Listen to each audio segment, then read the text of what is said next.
Akkam jirtan kabajamtoota fi hordoftoota maatii Irree Miidiyaa odeeffannoo kenna har'aaf qopheeffanne qabadhee kan isin biraan gahu ani Irree Sabaatii agadhuma sagantaa keenyaatti nu faana turam.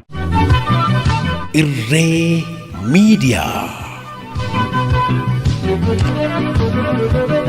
Irree Miidiyaan humna injifannoodha. Kan itti dubbattan, kan daawwattan, YouTube irratti subscribe godhaa, daawwadhaa. Like godha, waliifis dabarsuudhaan share waliif godha.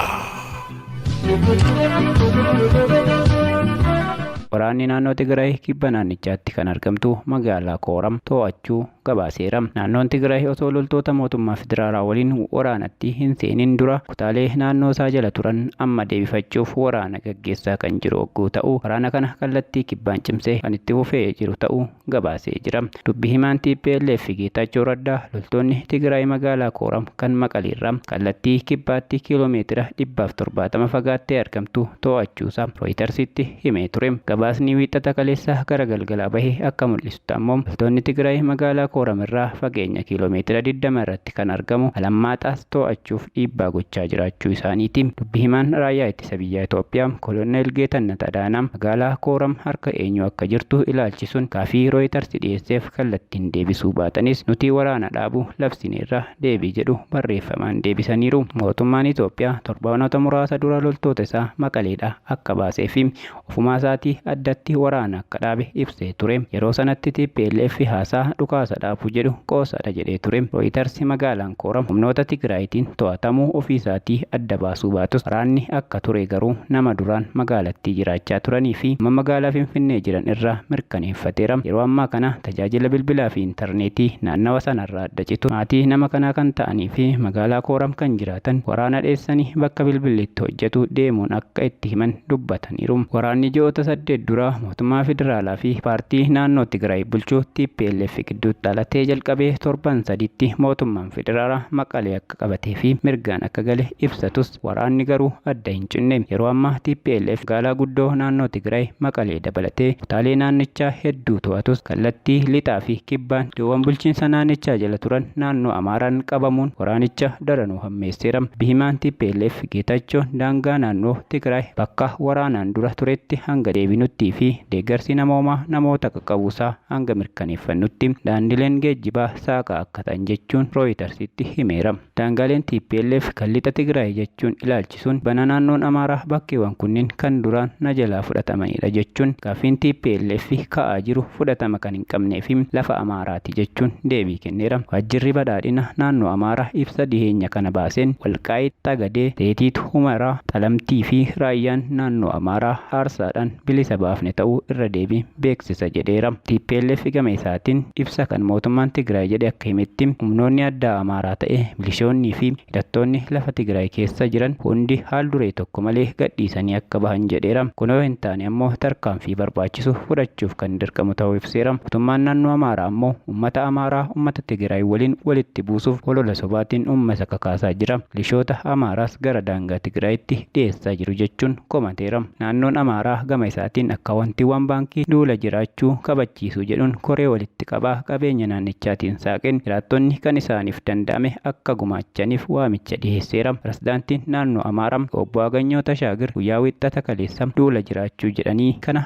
akka deeggaraniif uummataaf waamicha dhiyeessaniiru. Dhalattoonni Amaaraa fi Itoophiyaanonni wayita ammaatti waraana ifatti TPLF uummata Amaaraa irratti labseen qabsoo jiraachuu gaggeessaa jirra. Duula kanas waan isiniif danda'ame hundaan akka deeggartan isin gaafadha jechuun toora Tiwiitarii isaanii irratti barreessaniiru. Mootummaan Ameerikaa karaa dubbi himaa dhimmoota alaa isaa Ned Piraayisiitiin dabarseen gabaasni waraanni lixa Tigraayitti itti fufu yaaddoo guddaa keessa akka isaan galche dubbataniiru. Waraanni itti fufuun ammoo deeggarsa namoomaa naannichatti jiraattota miidhaman gahuuf taasifamu kan danqu ta'uu dubbi himaan kun dubbataniiru. Dabalataanis humni raayyaa Itoophiyaa, humna ittisa Tigraay fi humna addaa naannoo Amaaraa faayidaa namoota nagaa fi tokkummaa biyyattii eegsisuuf jecha waliigaltee dhukaasa dhaabuu irratti waliigalame irraa akka gahaniif dubbi dubbi himaan kun gaafataniiru. Qaamoleen hidhatan hundinuu namoota nagaa eeguu dabalatee dirqama labsiiwwan namooma hawaasaa addunyaatiin kaa'aman akka bahan akeekkachiisaniiru. Ibsa kanaanis qaamoleen mirga deeggarsa namoomaa fi sarbama mirgoota namoomaa raawwatan gaafatamuu qabus jedhaniiru. Kanaan dura irra deddeebiin akkuma jenne humnaan geeddaruuf yaaluun fudhatama hin qabu.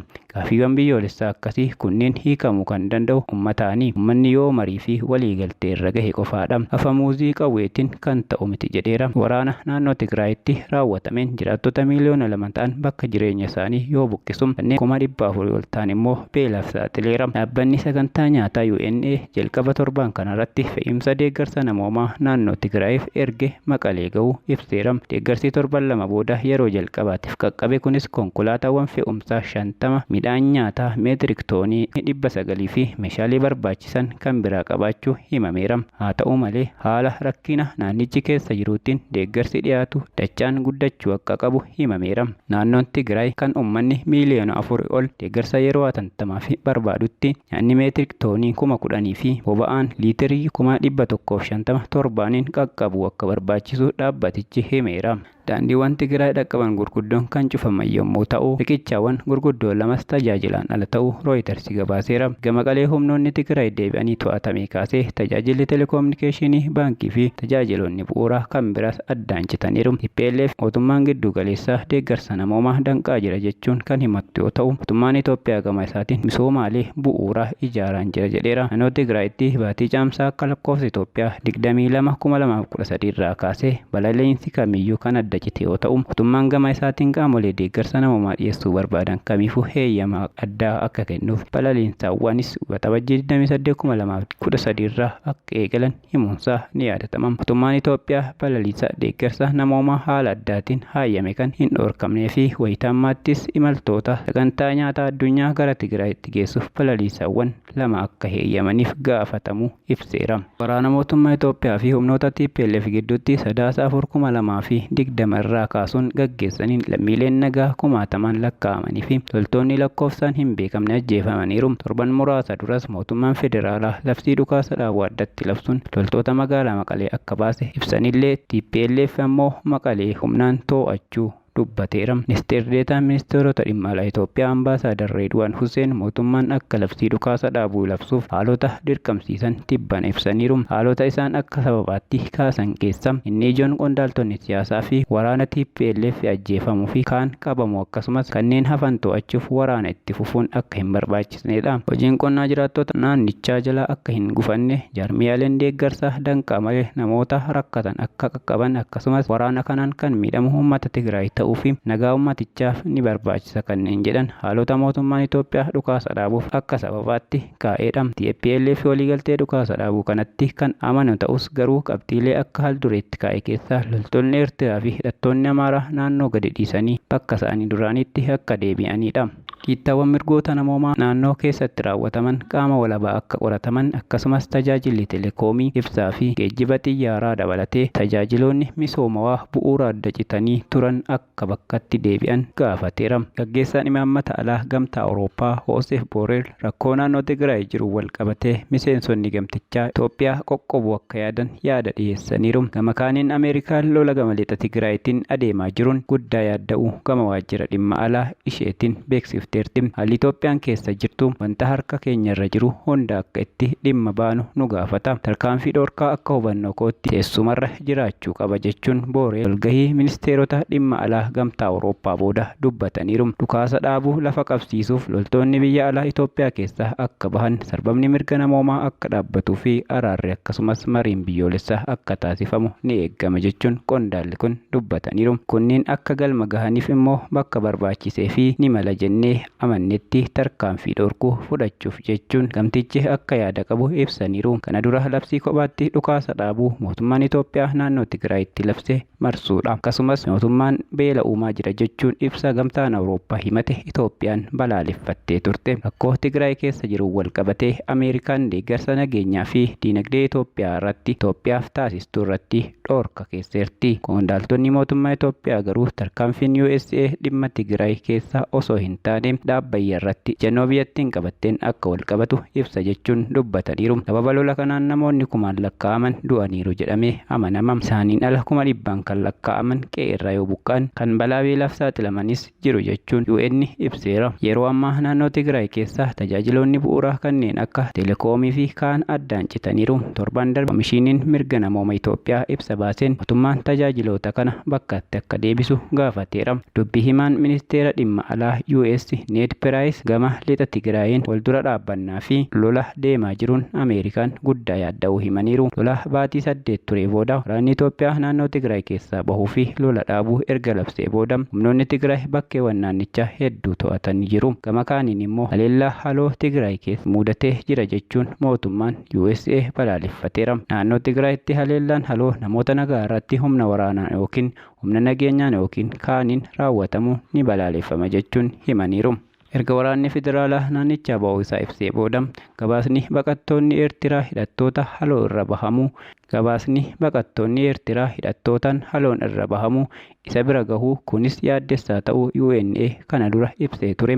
Gama kaaniin immoo miseensonni dhaabaa paartii Dimokiraataa Tigraay irratti haleellaan raawwatame jechuun dura taa'aan dhaabichaa yeroo ammaa mootummaa federaalaatti aangoo qaban Dr. Aragaawii Bahiree himaniiru. Akka qondaalli US ibsanitti lolli cimaan akkaataa qaqqabiinsa deeggarsa namoomaa uummata beelaaf saaxilame jedhan irratti dhiibbaa qaba. Akka qondaala gamtaa Awurooppaa kanatti gamtichi murtee lola dhaabuu mootummaan Itoophiyaa addatti murtaa'e lafarraa akka mul'atu barbaada. Haalli Tigraay keessaa kan duriirra hammaateera jechuun guyyaa wiixataa mariin booda kan dubbatani. Mootummaan Itoophiyaa labsii dhukaasa dhaabuu labsus uummanni Tigraay keessaa hanqina deeggarsa namoomaa balaarra bu'uu mala jechuun dubbataniiru. Lola dhaabuun waan gaariidha. Garuu waan amma ta'aa jiru uummanni Tigraay addunyaarraa adda citeera jechuun tajaajiloonni bu'uuraa adda cituu himaniiru. Hanqinni qaqqabiinsa deeggarsa namoomaa kana furuufis karaa xiyyaaraan karaa itti